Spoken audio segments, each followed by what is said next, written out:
Amen. Amen. Shalom à tous. Amen. Il est vivant? Il est ressuscité. Amen. Amen. Quel dimanche particulier.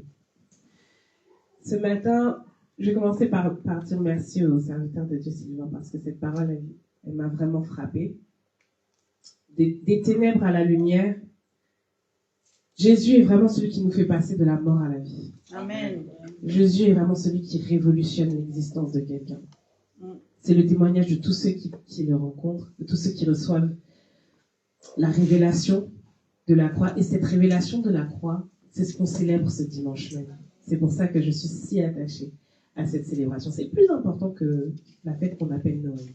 C'est ça notre fête à nous. Et c'est pour ça que ce matin, ce dont j'aimerais vous parler, c'est ce qu'est la résurrection. Revenir aux bases. Qu'est-ce que la résurrection de Christ? La semaine dernière, je vous parlais de la signification du sang de Jésus. Pourquoi il était important que Jésus verse son sang? Cette importance, c'était il fallait qu'il prenne la place des sacrifices que nous devions faire pour avoir la vie. Lorsque nous péchons, nous sommes condamnés à la mort. Et donc, lorsque nous péchons, deux options. Soit nous mourrons, soit, pour nous faire pardonner, il faut faire des sacrifices d'animaux. En tout cas, dans l'Ancien Testament, c'était ça.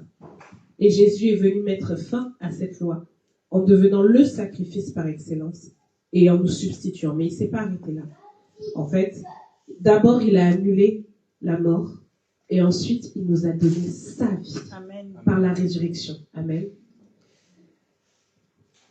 On va aller dans Marc chapitre 16. Marc chapitre 16, à partir du verset...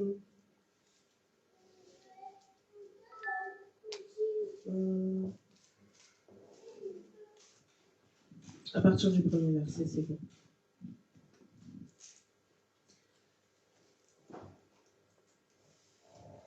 Lorsque le sabbat fut passé, dans d'autres versions ils disent le dimanche matin, Marie de Magdala, Marie, mère de Jacques, et Salomé achetèrent des aromates afin d'aller embaumer Jésus.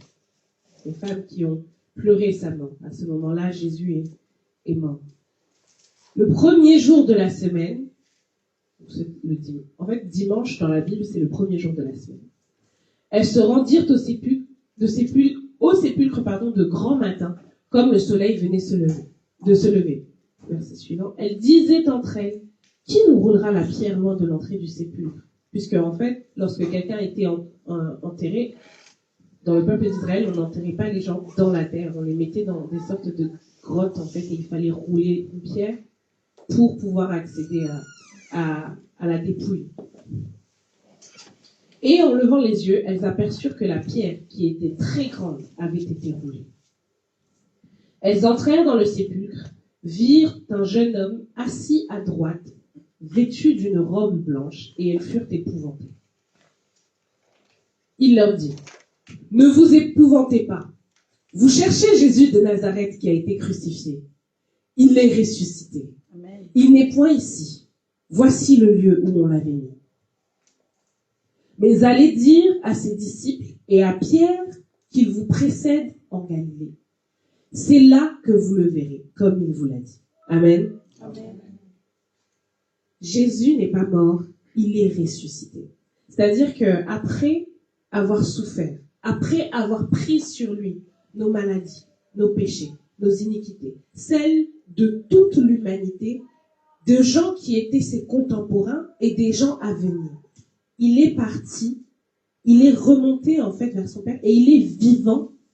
Pourquoi? Pour que nous-mêmes, lorsque cette mort physique arrive, la mort de notre esprit n'arrive pas.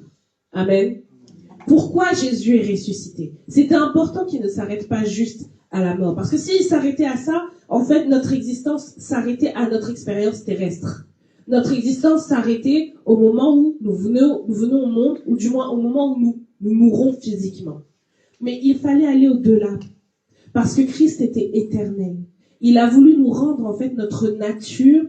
Il a voulu nous rendre, en fait, l'identité que Christ, l'identité que le Père a voulu nous donner. Et le Père est éternel. Le péché tuait en fait cette partie de notre identité éternelle. En annulant le péché, il fallait aussi s'assurer que nous ayons la vie avec lui. C'est pour ça qu'il est ressuscité. Il est ressuscité pour que nous aussi, lorsque notre corps meurt, nous ressuscitions avec lui. Notre esprit ne meurt pas.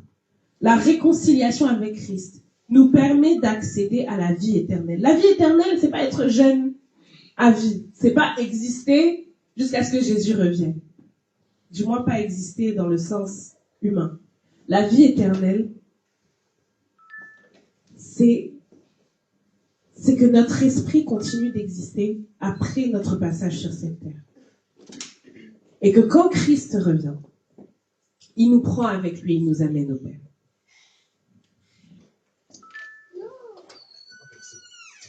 1 Thessaloniciens, chapitre 4, verset 14 dit. Et c'est l'essence même de notre foi.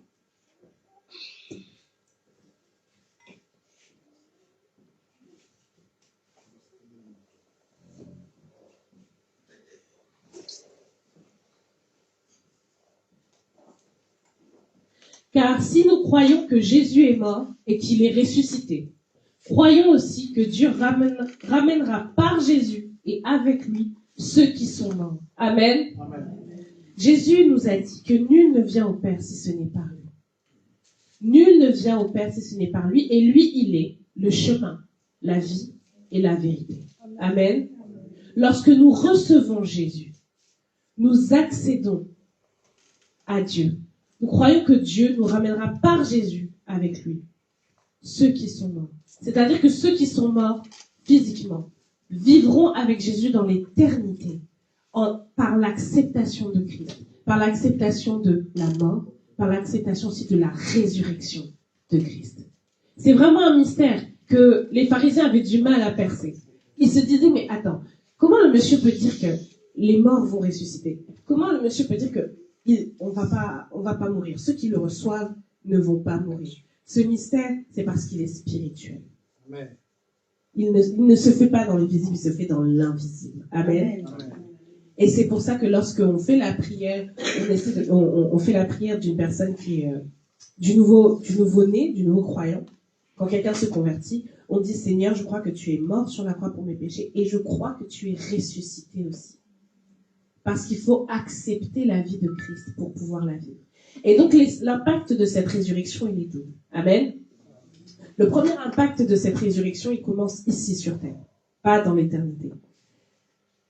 La vie de Christ commence à se manifester en nous lorsque nous acceptons sa résurrection.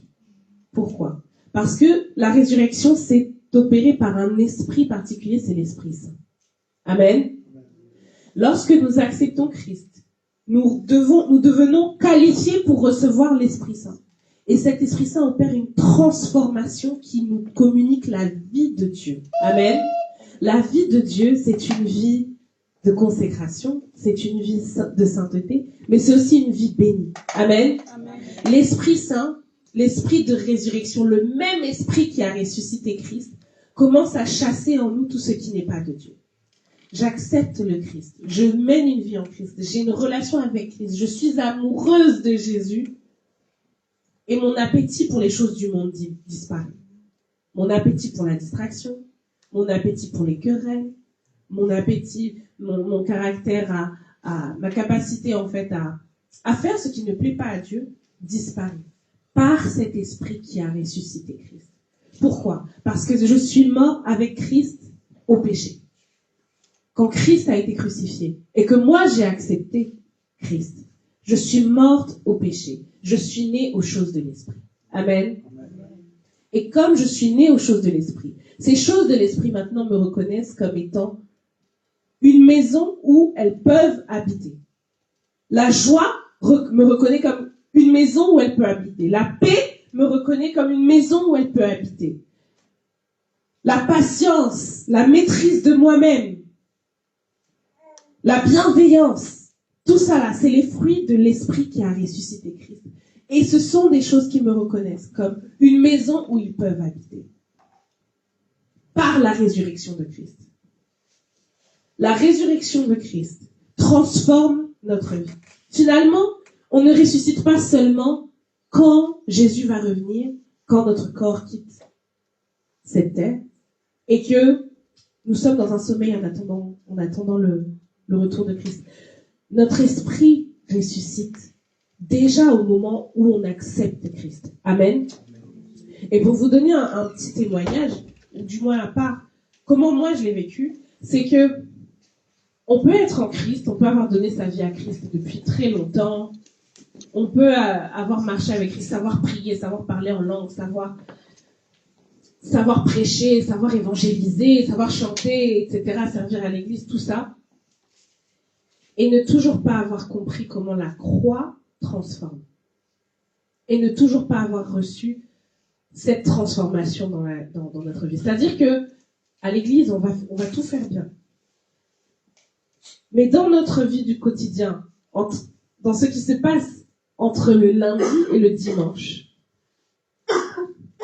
on accepte encore les condamnations, on accepte une identité qui n'est pas la nôtre, comme disait le frère Sylvain, on accepte la maladie, on accepte la dépression, on accepte le chômage, on accepte des conditions de vie auxquelles Dieu ne nous appelle pas. On prie sans appliquer le sang de Jésus, ou on applique le sang de Jésus sans avoir la foi que ce sang va tout transformer. Et on reste la même personne. On lutte contre nos mauvais traits de caractère. Nos traits de caractère continuent de se manifester. Parce que cette vie de Christ ne nous a pas encore été... Elle n'est pas manifeste. Elle a été communiquée, mais elle ne s'est pas encore manifestée. Et ce matin, j'aimerais inviter chacun d'entre nous à inviter Jésus, à inviter ce même esprit qui a ressuscité Christ, à souffler dans nos vies, à souffler sur nos cœurs, à souffler sur nos caractères et sur tous les aspects de notre vie, pour que, de la même manière dont Christ est ressuscité, tout ce qui était mort dans notre vie reprenne vie. Tout ce qui était mort en nous reprenne vie. Si ma vie de prière était morte, ce matin, Seigneur, viens ressusciter mon esprit de prière. Si ma capacité à pardonner était morte, avant je pardonnais facilement, je suis devenue rancunière. Seigneur, viens ressusciter, Seigneur, ma capacité à pardonner. Avant, j'avais des passions, j'avais des choses, j'avais des dons, des talents qui sont morts, que j'ai laissé le monde, dont j'ai laissé le monde me faire douter. J'avais une vocation. J'aimais telle chose, je pensais que j'étais faite pour ça, je pensais que j'allais faire carrière dans ça, mais la vie est arrivée, il fallait payer des factures, mes parents voulaient que je fasse telles études, etc., etc. Et cette passion est morte. Seigneur, ce matin, viens ressusciter ce don que tu m'as donné. Viens ressusciter ce talent que tu m'as donné. Viens ressusciter cet amour entre nous aussi, Seigneur. Avant, j'étais bouillante pour le Seigneur. Je ne manquais aucun dimanche. J'étais là. Je priais chaque matin. Je ne manquais pas la prière de 5 heures du matin. J'étais en communion avec l'Éternel et j'ai laissé les soucis du monde éteindre mon amour pour toi. Seigneur, ce matin, viens ressusciter mon amour pour toi. Viens ressusciter. Viens me ressusciter. Viens ressusciter mon esprit. Viens ressusciter mon âme spirituelle. Parce que ce que tu as fait à la croix est encore possible aujourd'hui. Tu es le même hier, aujourd'hui, éternellement. Amen. Ça a encore des effets aujourd'hui. Je t'ai vu dans la vie des autres. Viens me ressusciter aussi. Viens ressusciter la paix dans ma famille. Viens ressusciter la richesse dans ma famille. Pourquoi nous souffrons de précarité? Viens ressusciter tout ce qui était mort. Viens redonner vie. Viens redonner vie à mes os desséchés. Amen. Amen. Que ce matin, ce soit notre prière. Que le Saint-Esprit vienne ressusciter tout ce qui était mort. Que ce dimanche de Pâques, et que toutes les Pâques à venir, soit un moment où le Seigneur réinsuffle, remet une couche d'onction, remet une couche de feu. Il réinsuffle vraiment un souffle nouveau pour que vous soyez avec lui, pour que vous demeuriez en lui et que vous soyez la personne qu'il a prévu que vous soyez. Amen. Amen. Soyez bénis. Amen. Amen.